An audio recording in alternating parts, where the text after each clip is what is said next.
مظلوم عوام کے حق کے لیے ہم عوام کا مقدمہ لڑتے رہیں گے، چوکوں میں بھی، چوراہوں میں بھی۔ میں ایک بار پھر آپ کا شکریہ ادا کرتا ہوں۔ میں نے خود ایک حلقے میں حصہ لیا ہے، اور جہاں جس فرد کے کامیابی کا اعلان ہوا ہے میں اس کو مبارکباد دیتا ہوں، اور امید دلاتا ہوں انشاءاللہ کہ جہاں جماعت اسلامی کا امیدوار ہے، الیکشن کے نتائج آنے کے بعد بھی اسی اسپرٹ کے ساتھ وہ عوام کی خدمت کو جاری رکھیں گے۔ بہت شکریہ۔ کوئی بات رہی؟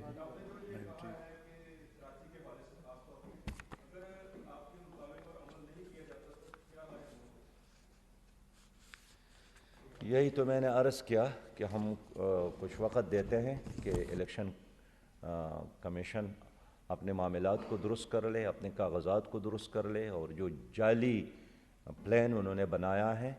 اس سے ہاتھ اٹھا لے، ورنہ ہم اپنے فیصلوں میں بالکل آزاد ہے۔ آج کراچی میں احتجاج ہے، اور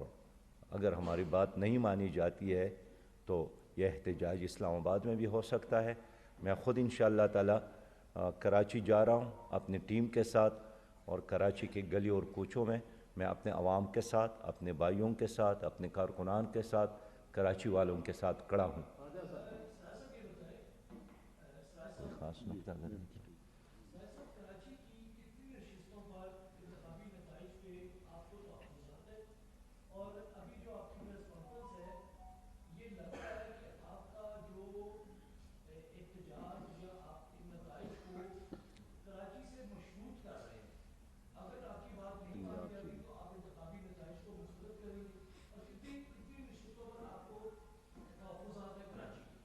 نہیں، یہ عمل صرف کراچی میں نہیں ہوا ہے، یہ پنجاب میں بھی ہوا ہے۔ پنجاب کی گلی اور کوچے تو آپ خود جانتے ہیں، آپ لاہور کے ہیں، لاہور میں کیا ہوا آپ خود جانتے ہیں۔ یعنی رات کو ایک پارٹی مسلم لیگ نے اپنے دفاتر بند کیے، اور ان کے چہرے بالکل اترے تھے، پریشانی کا اظہار کر رہے تھے، خاموش ہو گئے تھے،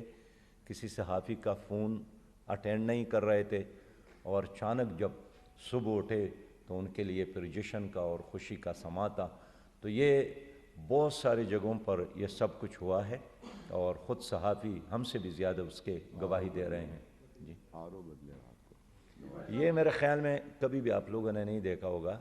کہ الیکشن کے اس پروسیس کے دوران، یعنی 8 فروری ہی کو آروز بدلے گئے، یہ کبھی ہوا ہے کیا؟ جی، پورے الیکشن سسٹم پر ہمیں تھے، اس لیے تو میں نے کہا کہ یہ جو باہر کی دنیا کے بھی اعتراضات اور تحفظات ہے، اور خود ہمارے بھی ہیں، خود آپ کے بہت سارے اینکر اس کا تذکرہ کر رہے ہیں، تو یہ پورا عمل انہوں نے مشکوک بنایا ہے۔ آزاد کمیشن بنے، سب سامنے آ جائے۔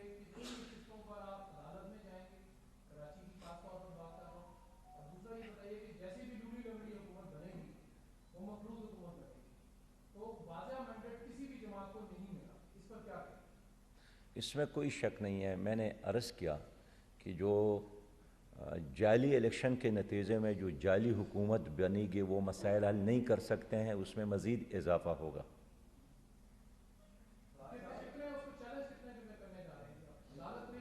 ابھی ہم کاغذات جمع کر رہے ہیں، اور اس لیے کہ بر وقت ہمیں وہ فارم نہیں دیے گئے، تو انشاءاللہ پوری طرح تیاری کے ساتھ پھر ہم عدالتوں کا رخ کریں گے۔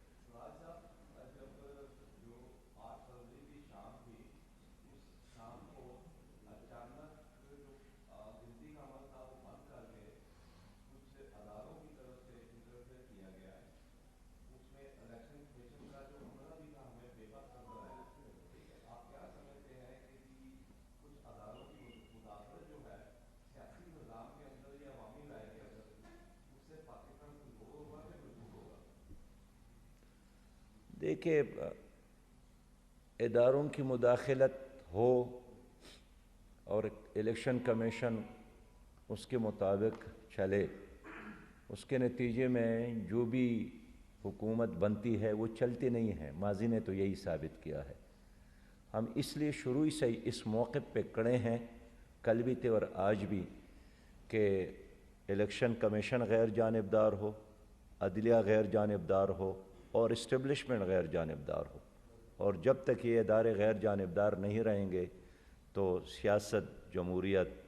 یہ مستحکم نہیں ہو سکتی۔ سیاست کا ایک تو نواز شریف صاحب نے وکٹری اسپیچ کی، اور اس وکٹری اسپیچ میں وہ سب کو دعوت دے رہے تھے کہ جو حکومت میں آئے فرد واحد ہو، کوئی جماعت ہو، تو کیا آپ سے مسلم گروپ کی طرف سے کوئی رابطہ ہوا ہے اس سلسلے میں، یا ایون تحریک انصاف جو ہے ان کی طرف سے، کسی بھی سیاسی جماعتوں کی طرف سے؟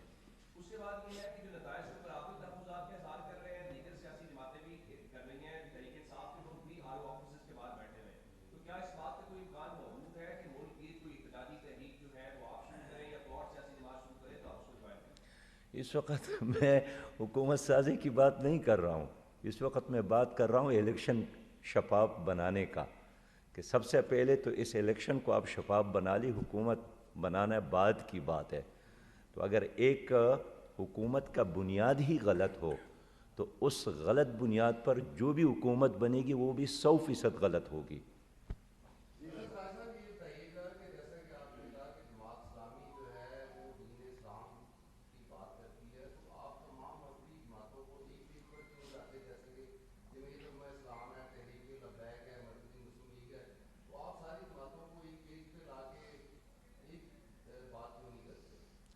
پیارے بھائی، جو اسلام ہے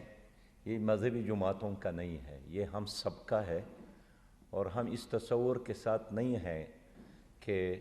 جو بھی اپنے آپ کو مسلمان سمجھتے ہیں ہم ان سے اپیل کرتے ہیں کہ اپنی دین کے حفاظت کے لیے اور دین کے مطابق نظام بنانے کے لیے ہمارے ساتھ تعاون کرے۔ اگر ہم نے چند مذہبی جماعتوں کے حوالے کیا کہ بس یہ اسلام آپ کا ہے تو اس سے ہم اپنی دین کو محدود بناتے ہیں، لہٰذا یہ ہم سب کا ہے۔ جس طرح سورج کی روشنی ہم سب کی ہے اسی طرح دینی اسلام ہم سب کا ہے۔ سر یہ بتائیے گا کہ اس الیکشن سے پہلے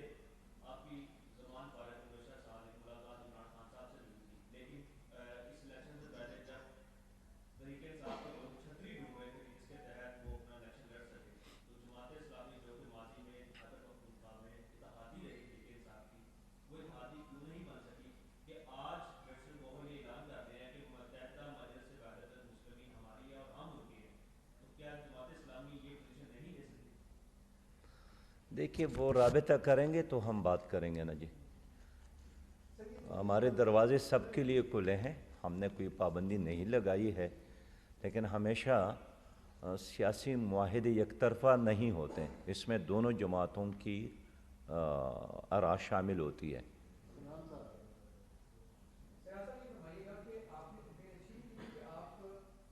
جہاں سے کھڑے تھے وہاں سے نہیں بھی پائے، اور دوسرا کہ وزیر اعظم نواز شریف کے نعرے سننے میں آ رہے ہیں، اگر نواز شریف وزیر اعظم آتے تو تسلیم کریں گے تو آپ؟ حکومت جعلی ہوگی۔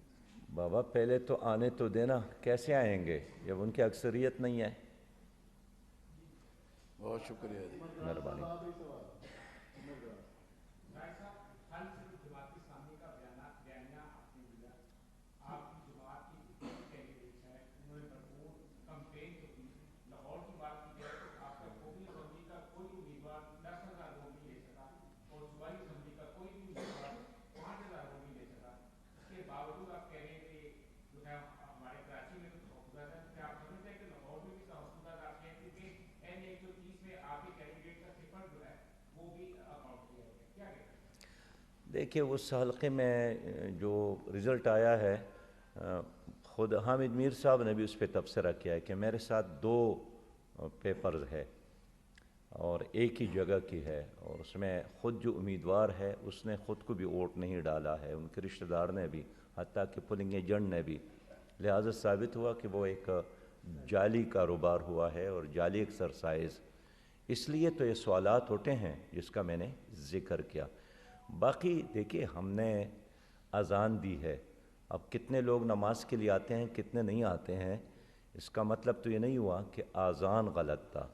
ہم لوگوں کو جگائیں گے، لوگوں کو اٹھائیں گے اور اللہ تعالیٰ اور اس کے دین کے ساتھ جوڑیں گے انشاءاللہ۔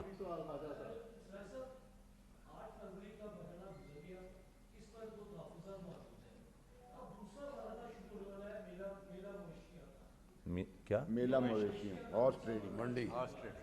ہاں جی ہاں جی ہاں۔